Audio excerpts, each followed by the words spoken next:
I'm here with Patrick Divver, who is the Field Operations Director, the #1 guy for ICE in San Diego in the ERO for the Enforcement and Removal Operations. And I'm just going to start it off and jump right in. What is the mission of ICE in San Diego, and what do people get wrong? So the mission of ICE is safeguarding our borders and securing our borders and safeguarding the integrity of the immigration program. We want to make sure that those who are in the interior of the United States who are illegally present are apprehended and arrested and removed from the United States. It's really that simple. That's our job. Our job is to enforce the immigration laws as they're written, and we do that very well. Many activists call ICE agents kidnappers or Gestapo. What would you say to someone who says that? It's dangerous. It's a very dangerous rhetoric. And what it does is it empowers not only our targets or our aliens who we're arresting, but also the general public to think that's what we're doing. And that's not what we're doing. We are enforcing the immigration law. The immigration law has not changed since 1982. It's the same law. We are enforcing it as it's written, as it was enacted by Congress. And so as we continue to enforce these immigration laws, that type of rhetoric of us conducting kidnappings is dangerous, and it puts the public even further at risk, to include the aliens who we're arresting. Now we have people interfering with arrest and feeling empowered to do so, and they're going to get in trouble as well. They're just putting themselves in harm's way when it's unnecessary. We're not kidnapping individuals. We are making targeted enforcement actions in accordance with immigration law. It's that simple. And you're arresting kidnappers. Yes. So thank you also for that. What are some examples of violent criminals your team has removed from San Diego recently? Any known terrorists? So no known terrorists per se, but we have arrested at least 3 gang members now, with the arrest on Tuesday, with Oregon Killer Boys, Logan Heights gang. We have arrested 4 murderers in the last 90 days, 2 convicted of manslaughter. We've had individuals with a lengthy criminal history to include aggravated assault, sexual assault of a minor, lewd and lascivious acts with a minor, that we're taking out of the community and putting them and ultimately removed from the United States. And the best thing about this is not only we have a very unique role with ICE, where not only we're removing the individual from the community, with our brethren at the border, it's locked down and they're not coming back. So they don't have the opportunity to reoffend, because we're sending them home to where they're from, and they're not coming back into the communities to re-terrorize their victims. What has been the difference under Trump compared to Biden? So our agency is apolitical. I'm a public servant. I follow the orders of those appointed above me, and I enforce, the Constitution of the United States and the laws within. There's policies. This is now my 4th administration I've been through. So policy changes happen. And there's policies enacted by each individual group or administration that comes in. We're just enforcing the laws as it's written. That's exactly what we're doing. We have not changed anything. Like I mentioned earlier, 1982 is the last time the immigration law was ratified. So we're enforcing it as it's written. But arrests are up.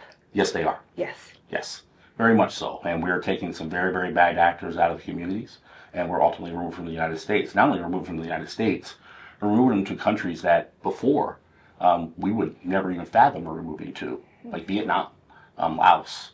The State Department has done a bang-up job in getting some of these recalcitrant countries to accept these aliens back into their home countries. Because under previous administrations, you could deport someone, there could be an order from a judge, but then that country wouldn't take that individual. There was several instances where that happened, yes. Mm-hmm. Some of the misinformation that you see on social media is that you're just randomly swooping up people at bus stops or at schools, just waiting for some parent to drop off a kid. What would be the reason that ICE would arrest someone in San Diego? The majority of our arrests are targeted enforcement actions. And what targeted enforcement action means, we have information to believe that a certain individual is in the country illegally, and we're going and targeting that specific individual. The unfortunate piece is, just like any time a law enforcement officer may come into contact with someone who's committed a crime, there may be others there that may have committed a crime too. And that's exactly what's happening. We're going after these targeted enforcement actions, and we may come in contact with someone who may not have a criminal record. However, entering the country is illegal. and we're going to take appropriate action for those individuals, bring them into custody, and put them through the immigration process just like we would anyone else. Another thing that I see on social media is that you're just going after people who are undocumented. But in your department in particular, these people have had due process. They've had an order from a judge. So can you explain what ERO does? So ERO, again, we're in charge of the interior enforcement, not just the enforcement piece. I think what gets lost a lot with our mission is also the back end piece, which is managing individuals in custody. I have 3 facilities. I have Otay Mesa, I have Imperial Regional Detention Facility, and I have San Luis, which is actually right over the border in Arizona. And I manage almost 4,000 people in custody every single day. We're also in charge of repatriating hundreds of aliens daily to their country of citizenship. So we have a very broad mission set that just doesn't involve arresting. We also have the back end, the care and custody of our detainees, and ultimately their removal. The other part of your question? Just that would you say the majority of your arrests are people who have already had due process in an order from a judge, or would you say the majority are people that are just undocumented? It's very hard. It would be very difficult to give an exact even an approximate estimation as far as the percentage, but they are all get due process.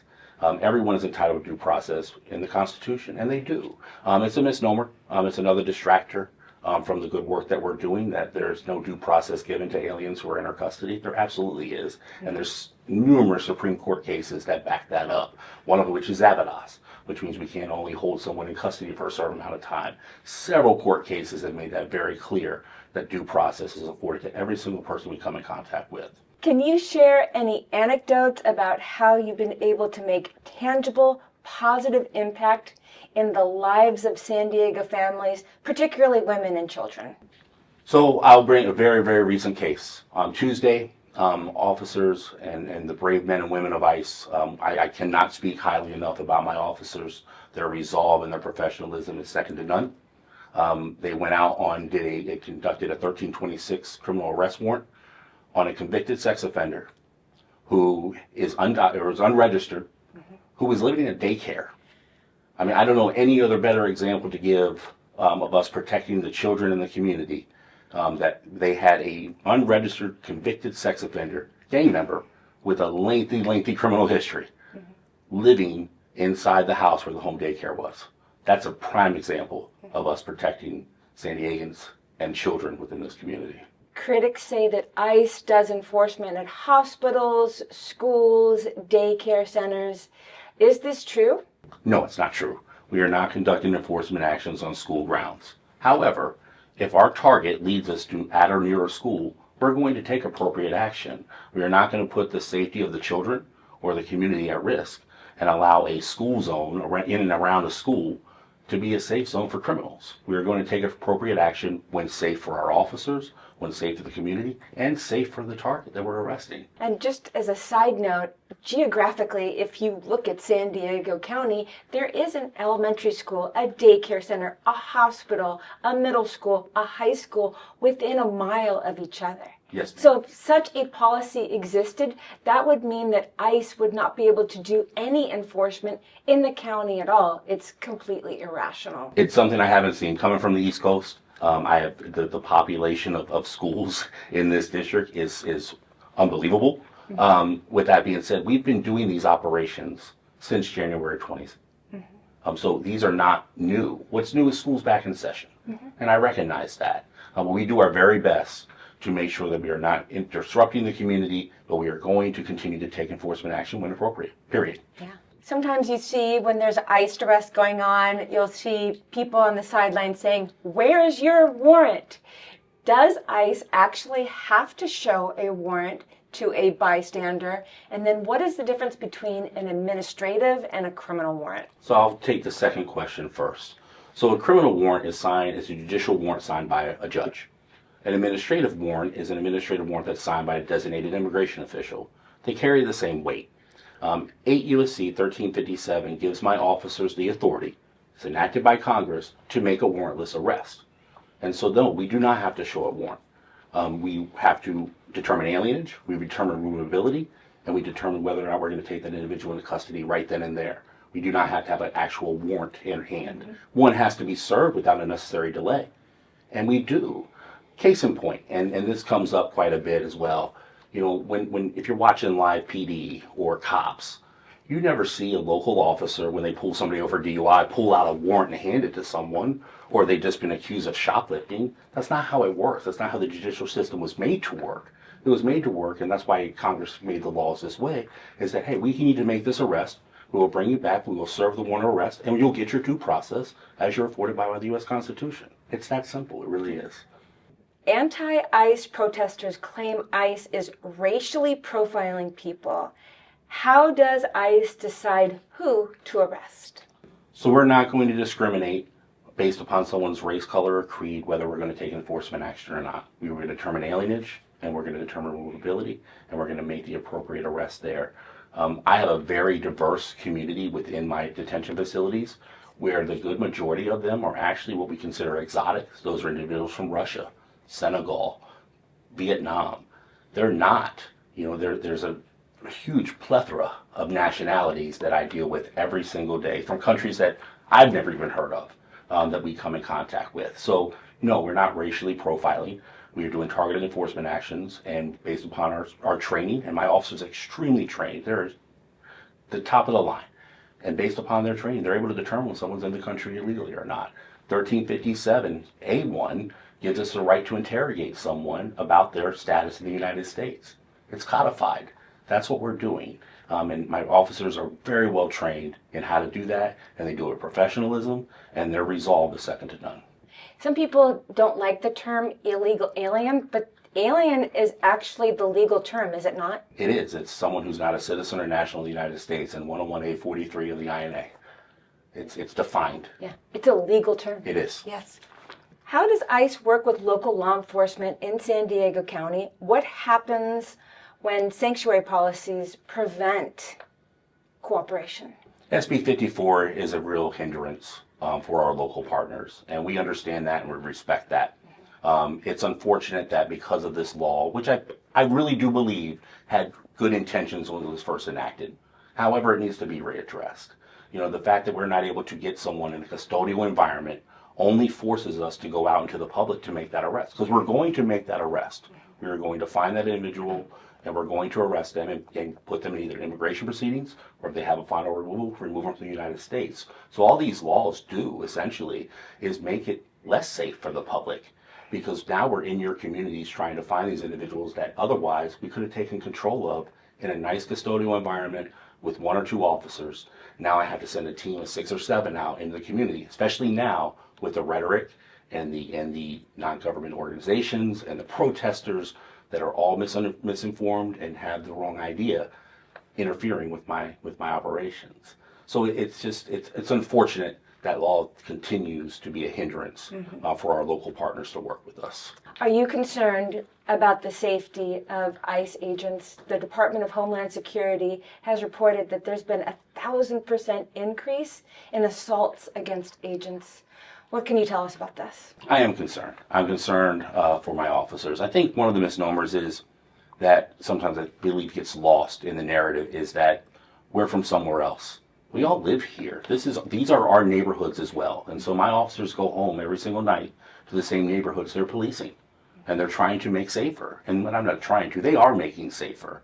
And so these assaults on Leos and the doxing and things like that, it's unfortunate, and it's because of the rhetoric. It's the rhetoric that we're out here doing something that we don't have the congressional authority to do, and we obviously do.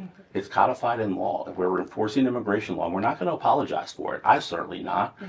We had millions of people enter this country illegally over the past couple of years, and we're going to take appropriate action as per the president's guidance. That's our job, and we take our job very seriously. And my officers, and again, they have shown so much resolve, extreme professionalism in the light of all these rambunctious and being called names, and it's just absolutely ridiculous. And they have shined every single time, and I couldn't be more proud of them. Really couldn't. So the big, beautiful bill just passed, and there was significant increase in funding for ICE. what do you see that this will impact ICE right here in San Diego? The only thing I'm aware of right now in the short term is the hiring. We are hiring thousands of new officers to help find and locate individuals who are illegally present in the country. So that will definitely boost our ability to do a more robust operation or more robust operations, excuse me, on a daily basis to make sure we're getting into areas that we may not necessarily have been in before. And again, it all comes down to SB 54 and trying to figure out, hey, where are these individuals who have been arrested before, now residing, who are criminal, have criminal activity, criminal records, and now have a more robust workforce to help combat that and find these bad actors and remove them from the community altogether.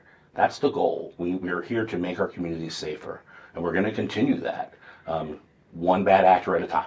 I want you to know that there's a lot of support out there for you. What do you want people to know about ICE in San Diego the most going forward, and what to expect for the rest of 2025? That our officers, my officers, are professionals. They're human beings. They get up and put their pants on just like everybody else does every single day. They're dedicated, and they're doing their job. They're doing it very well. And at the end of the day, they're not doing it for the fame or for the glory.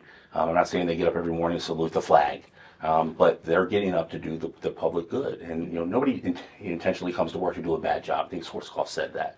They come to work every day to make our community safer, and I couldn't be more proud of them. Thank you. Yes, ma'am.